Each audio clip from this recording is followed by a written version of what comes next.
오늘은 누가복음 2장 41절에서 52절까지 말씀입니다. 먼저 하나님의 말씀을 읽겠습니다. 그의 부모가 해마다 6월절이 되면 예루살렘으로 가더니 예수께서 12살 되었을 때에 그들이 이 절기에 갈래를 따라 올라갔다가 그 날들을 마치고 돌아갈 때에 아이 예수는 예루살렘에 머무셨더라. 그 부모는 이를 알지 못하고 동행 중에 있는 줄로 생각하고 하룻길을 간 후 친족과 아는 자 중에서 찾되 만나지 못하매 찾으면서 예루살렘에 돌아갔더니 사흘 후에 성전에서 만난즉 그가 선생들 중에 앉으사 그들에게 듣기도 하시며 묻기도 하시니 듣는 자가 다 그 지혜와 대답을 놀라게 여기더라. 그의 부모가 보고 놀라며 그의 어머니는 이르되 아이야 어찌하여 우리에게 이렇게 하였느냐. 보라 내 아버지와 내가 근심하여 너를 찾았노라. 예수께서 이르시되 어찌하여 나를 찾으셨나이까. 내가 내 아버지 집에 있어야 될 줄을 알지 못하셨나이까 하시니 그 부모가 그가 하신 말씀을 깨닫지 못하더라. 예수께서 함께 내려가사 나사렛에 이르러 순종하여 받드시더라. 그 어머니는 이 모든 말을 마음에 두니라. 예수는 지혜와 키가 자라가며 하나님과 사람에게 더욱 사랑스러워 가시더라. 아멘. 오늘 본문은 예수님의 12살 되던 해 부모님과 유월절 절기를 지키러 예루살렘에 올라갔다가 일어난 일입니다.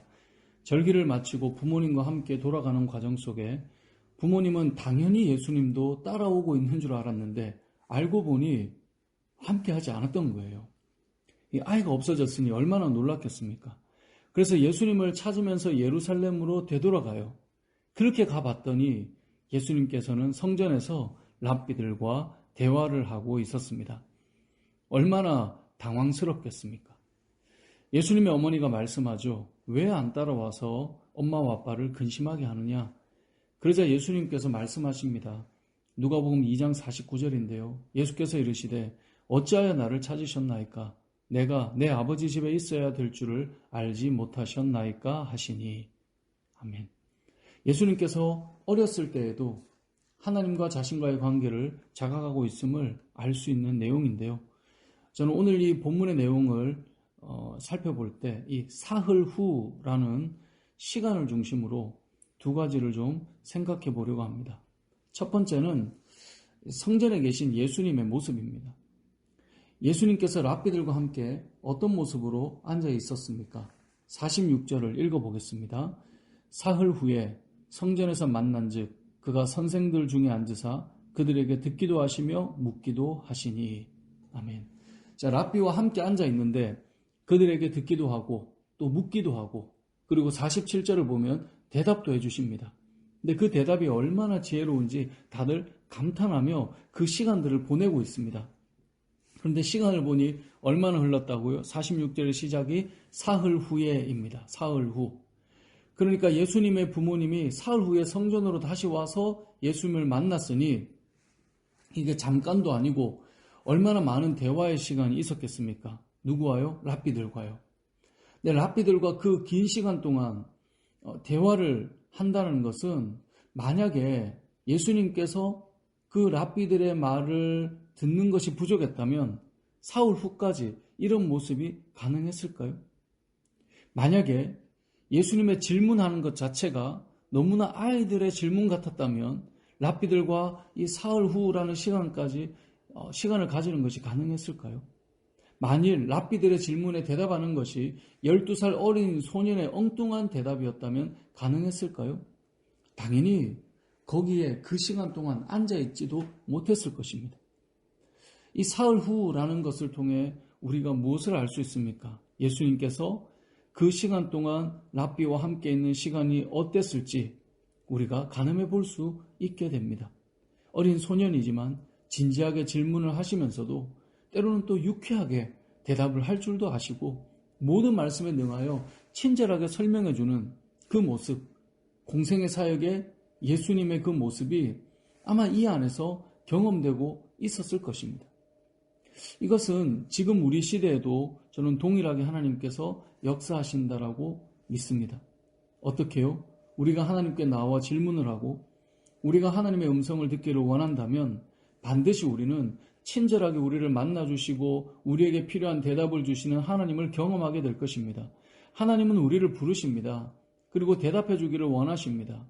여러분, 살아가면서 질문이 찾아올 때, 성경을 보다가 진리에 대한 갈급함이 있을 때 하나님께 나아가면 하나님께서 오늘 이 본문에 나오는 이 모습으로 여러분에게 답을 주실 것입니다. 우리 하나님은 지금도 우리가 하나님의 말씀을 묵상하고 하나님께 질문하고 하나님의 음성을 기다리는 우리에게 친절하게 말씀하실 준비가 되어 있다는 사실을 기억하시고 하나님께 기쁨으로 나아가는 여러분 되시길 바랍니다. 두 번째는 부모님과 예수님이 다시 만나는 이 사흘 후입니다. 6월절 절기를 마치고 집으로 돌아가는 길, 당연히 예수님이 함께 하실 것이라고 생각하며 집으로 가는 길이었죠. 그런데 그 길에 예수님이 함께 하지 않으셨다는 거예요. 좀 더 정확한 성경의 표현은 44절을 보면 동행 중에 있는 줄로 생각하고 라고 말씀합니다. 그러니까 주님과 동행하고 있다고 생각했다는 거예요. 그런데 실제는 아니라는 거죠. 저는 이것이 상당히 의미가 있다고 생각합니다. 동행 중에 있는 줄로 생각하고 갔는데 가본이 아니었던 거예요. 우리도 마찬가지입니다. 동행하고 있다고 생각했는데 아닐 수 있다는 거예요. 주님을 찾지도 않고 예수님을 찾지도 않고 함께 걸어가지도 않았으면서 동행하고 있다고 생각한 것처럼 신앙생활을 하면서 주님을 찾지도 않고 주님과 함께 걷지도 않고 주의 말씀을 펼치지도 않고 그렇게 살아가면서 동행하고 있다고 생각할 수도 있다는 거예요. 하루 종일 말씀을 펴보지도 않고 하루 종일 주의 음성을 들어보려 하지도 않고 하루 종일 기도도 하지 않고 하나님의 뜻을 구하지도 않고 그냥 내 갈 길을 가고 있는 거예요. 오늘 이 새벽에도 눈을 떠서 오늘 내 하루의 삶을 그냥 살고 있는 거예요. 그러면서도 동행하고 있다고 착각할 수도 있다는 겁니다. 그런데 그렇게 하루 길을 간 후에 이제 찾았잖아요. 근데 안 계셨잖아요. 그래서 어떻게 합니까? 예수님을 찾기 위해 돌아가요. 그 돌아가는 시간이 얼마나 걸립니까? 그게 사흘 후예요. 사흘 후에 예수님을 만나요. 그래서 두 번째 기억할 이 사흘 후는 예수님을 만나는 사흘 후인데요. 봐보세요. 하루 길을 예수님 없이 왔는데 주님을 찾으러 가는 길은 사흘 길이 걸렸다는 거예요. 저는 이 시간의 기록이 우리 신앙생활과 많이 닮아 있다고 생각합니다. 하루 길을 예수님 없이 왔는데 찾으러 가는 길은 사흘 길이요. 우리가 늘 잘하면 좋지만 때로는 믿음의 자리에서 이탈할 때가 있죠. 그런데 놀랍게도 하루만큼 이탈하면 하루면 회복할 것 같지만 사실 더 많은 시간과 에너지가 필요하다는 것을 발견하게 돼요. 주일에 한번 빠지는 것 아무것도 아닌 것 같지만 한번 빠지면 그 다음 주의 어색함은 이 한 번의 느낌이 아니라는 거예요. 한 달을 교회를 빠졌어요. 아니 어찌 보면 4번 예배 빠진 건데요. 돌아오는 시간의 무게는 얼마나 큰지 몰라요. 제가 경험 있는 건 아니지만 제가 사역을 하면서 많은 성도들의 모습을 보면서 한 주, 2주, 3주가 길어지면 돌아오는 시간은 더 힘들어져요. 사실 인생의 원리도 비슷합니다. 여러분 뭔가를 꾸준히 잘 하다가도 한 번, 2번 쉬면 해오던 것들이 다 무너지는 경우가 있어요. 왜요? 다시 회복시키는 일에 힘이 몇 배로 들기 때문에 그래요. 그래서 꾸준히 잘 가는 것이 아무리 힘들어도 그 시간을 힘들어도 지켜놓는 것이 다시 세워가는 것보다 훨씬 나은 거예요. 그래서 그게 지혜로운 삶이에요. 신앙생활도 마찬가지입니다. 주님과 함께 동행하는 줄 알았는데 아닐 수 있다는 걸 기억해야 합니다. 그리고 하루 길을 그냥 걸었는데 사흘 길을 걸려 돌아왔다는 것을 기억하면 좋겠습니다. 그래서 우리의 인생에 주님과 동행하고 있는가를 늘 돌아보고 매번 점검하고 함께 걸어가는 것이 가장 지혜로운 인생의 모습입니다. 사랑하는 성도 여러분, 오늘 하루도 하나님의 말씀 안에서 또 기도 가운데 하나님과 함께하는 시간을 통하여 오늘도 주님과 동행하는 여러분의 삶이 되시길 주님의 이름으로 축복합니다. 아멘.